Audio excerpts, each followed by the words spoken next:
Hai guys, jumpa lagi dengan alur cerita. Kali ini alur cerita akan membahas tentang Itu part yang kedua. Karena banyak teman-teman yang udah request kelanjutan dari alur ceritanya, jadi langsung aja simak sampai selesai ya. Tapi sebelum ke alur ceritanya, jangan lupa untuk like, komen, subscribe, dan nyalakan loncengnya ya guys. Tanpa berlama-lama lagi, yuk langsung aja kita ke alur ceritanya.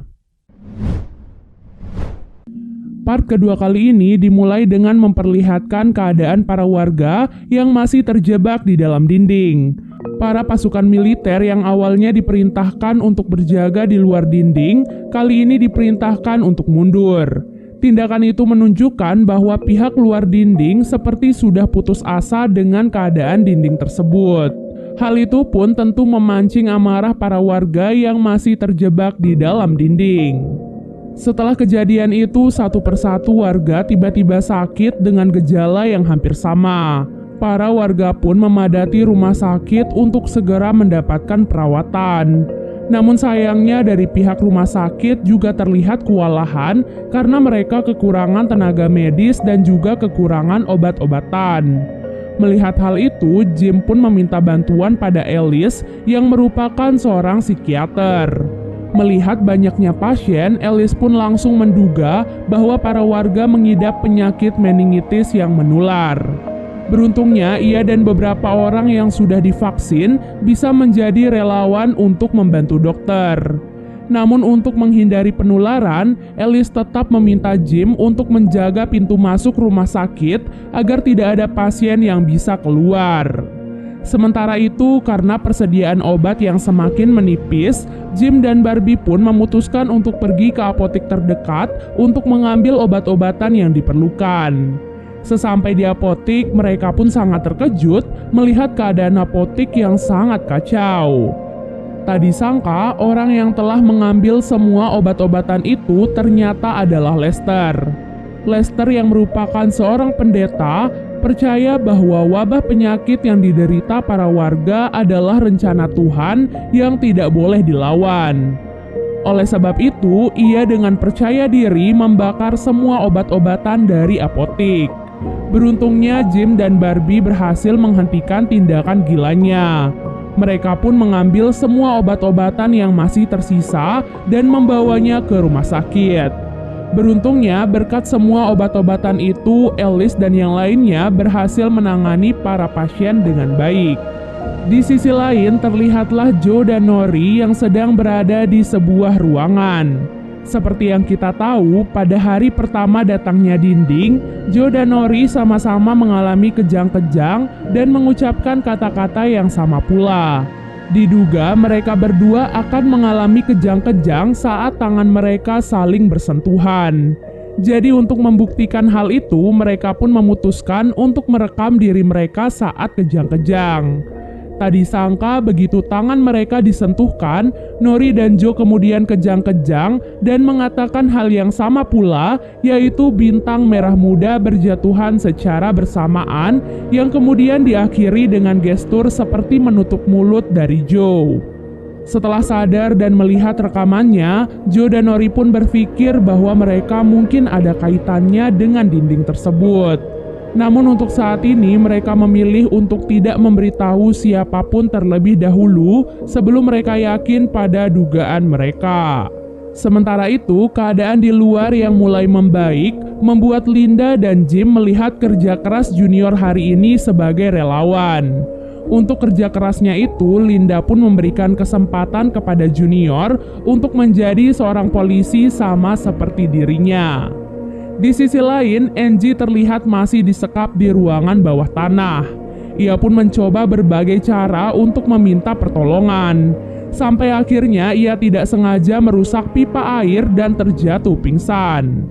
Setelah terbangun, ia pun terkejut melihat ruangan itu sudah mulai dipenuhi air. Dengan putus asa, ia pun berteriak sekuat tenaga untuk meminta pertolongan. Tak disangka, Jim yang berada di dalam rumah pun mendengar suara Angie dan menemukannya di dalam ruangan bawah tanah. Di sana, Jim sangat terkejut melihat Angie yang ternyata sudah disekap selama beberapa hari oleh Junior. Keesokan harinya, Joe dan Nori pun memutuskan untuk memulai penelitian mereka tentang dinding.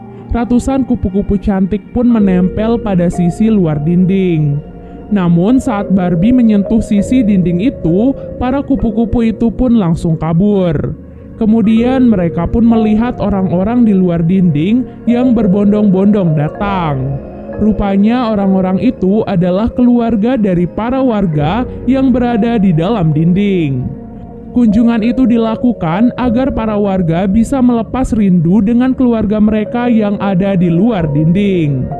Linda dan Barbie pun segera membuat pembatas di sekitar dinding untuk menghindari hal-hal yang tidak diinginkan. Para warga pun akhirnya bisa melepas rindu mereka meskipun masih terhalang oleh dinding. Setelah waktu kunjungan habis, Barbie pun meminta bantuan kepada Dudi untuk berkomunikasi dengan seorang tentara yang ada di luar dinding. Barbie kemudian menunjukkan sebuah lencana pada seorang tentara yang otomatis langsung dikenali oleh tentara tersebut.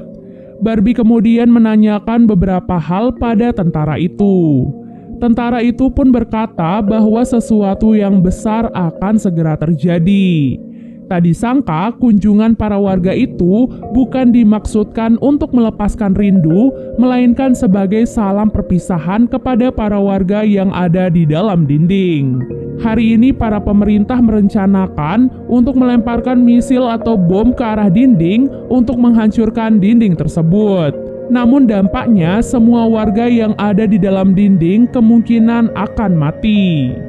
Setelah mengetahui hal itu, Julia pun langsung melakukan siaran untuk mengevakuasi para warga ke sebuah pabrik semen bawah tanah.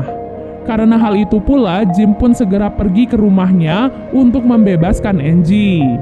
Jim sangat meminta maaf atas perbuatan Junior pada Angie, kemudian ia pun meminta Angie untuk segera pergi dari tempat itu sebelum misil meledakkan tempat tersebut. Tanpa pikir panjang, Angie pun segera pergi dari tempat itu. Ia pun sampai di rumahnya dan langsung mencari Joe adiknya.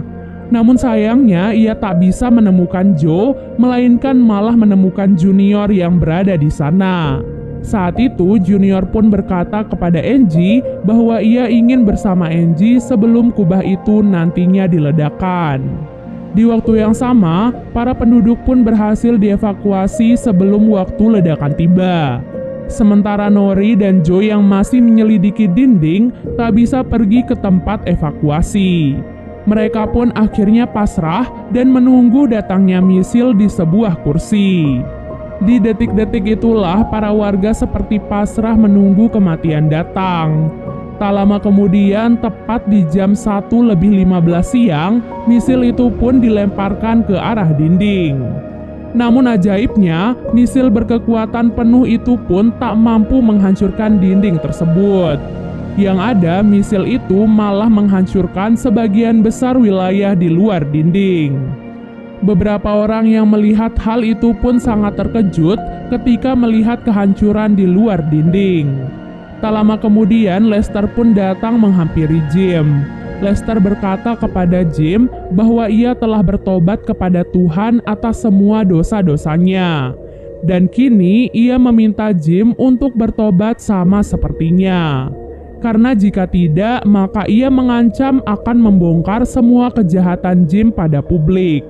Kejahatan itu tentu berkaitan dengan Propana yang di awal film selalu dibahas oleh Jim dan Lester. Jim yang mendengar hal itu pun marah dan langsung mendekatkan kepala Lester pada dinding. Alat bantu dengar di telinga Lester pun otomatis meledak saat didekatkan dengan dinding, persis seperti apa yang terjadi pada Duke. Setelah kejadian itu, keadaan di dalam dinding juga tak kunjung membaik. Mulai dari persediaan makanan yang semakin menipis, serta aliran listrik yang masih terputus. Ditambah lagi dengan ledakan sebelumnya, sumber air di kota Milchester telah tercemar oleh gas metana yang membuat sumber air tersebut tak layak untuk dikonsumsi. Melihat hal itu, Jim pun memikirkan cara agar para warga tetap bisa mendapatkan air bersih. Ia pun teringat pada sumur milik seorang lelaki bernama Oli yang masih mengalir dengan deras. Walaupun hubungan Oli dan Jim sebenarnya tidak baik, namun Jim tidak memperdulikan hal itu dan tetap meminta bantuan pada Oli. Singkat cerita, Jim pun sampai di rumah Oli. Jim kemudian memohon kepada Oli untuk memberikan airnya pada para warga. Namun Oli malah menolak dengan alasan bahwa ia masih dendam pada Jim karena masalah di masa lalu. Setelah itu, Oli pun berkata bahwa ia akan memberikan airnya jika Jim membayar dengan memberikan sejumlah propana kepadanya. Di sisi lain, situasi menjadi sangat kacau. Para warga berbondong-bondong membeli air dan bahan makanan. Persediaan yang semakin menipis membuat mereka berebutan untuk mendapatkan air dan makanan. Tak sedikit dari mereka juga terlibat cekcok karena perebutan tersebut. Bahkan beberapa di antara mereka memilih untuk mencuri air dan makanan dari supermarket dan juga kedai-kedai. Hal itu tentu membuat keadaan menjadi semakin kacau. Saat itu, Angie yang sudah bebas memutuskan untuk bersembunyi di kedai milik Rose. Angie kemudian menceritakan semua kejadian yang menimpanya dan meminta Rose untuk melindunginya.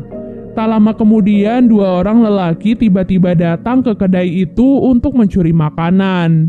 Angie dan Rose yang mencoba melawan akhirnya dipukuli oleh orang-orang tersebut.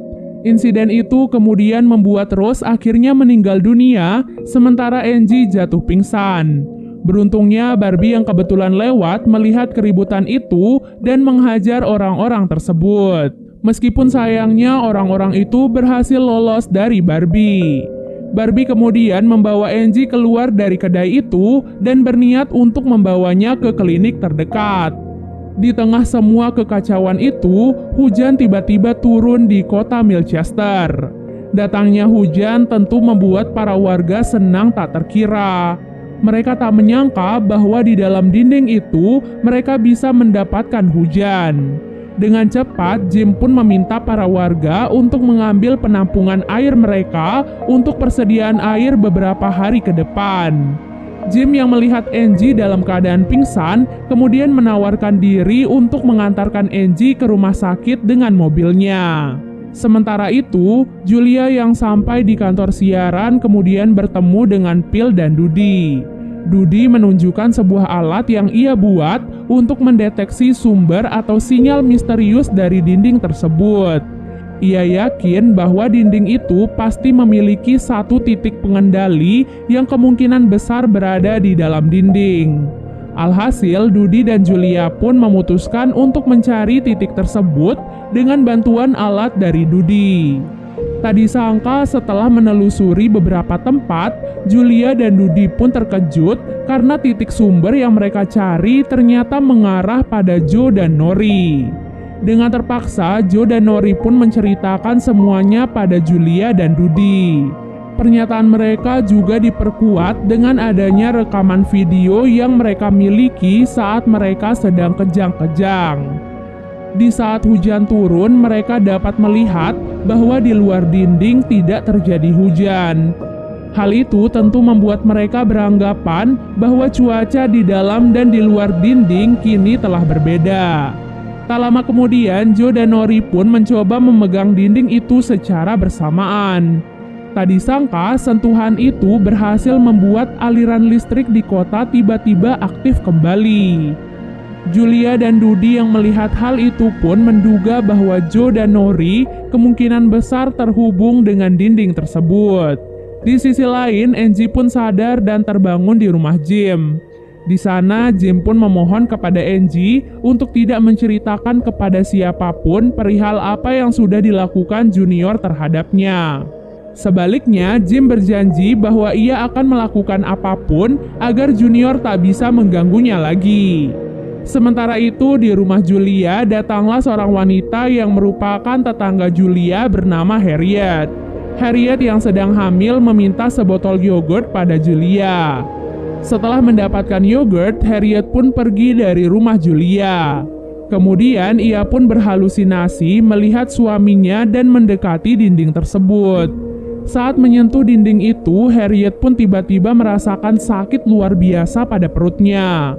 Ia pun berteriak kesakitan dan memanggil Julia. Julia yang mendengar teriakan Harriet pun terkejut, yang menandakan bahwa ia akan segera melahirkan. Tak ingin membuang waktu, Julia dan Barbie pun segera membawa Harriet ke rumah Alice. Di waktu yang sama, Joe dan Nori masih sibuk dengan penelitian mereka tentang dinding. Mereka pun pergi ke pusat dinding dan berharap akan menemukan sesuatu di sana. Tak disangka, di sana mereka pun menemukan sebuah kubah mini dengan sebuah telur misterius berwarna hitam.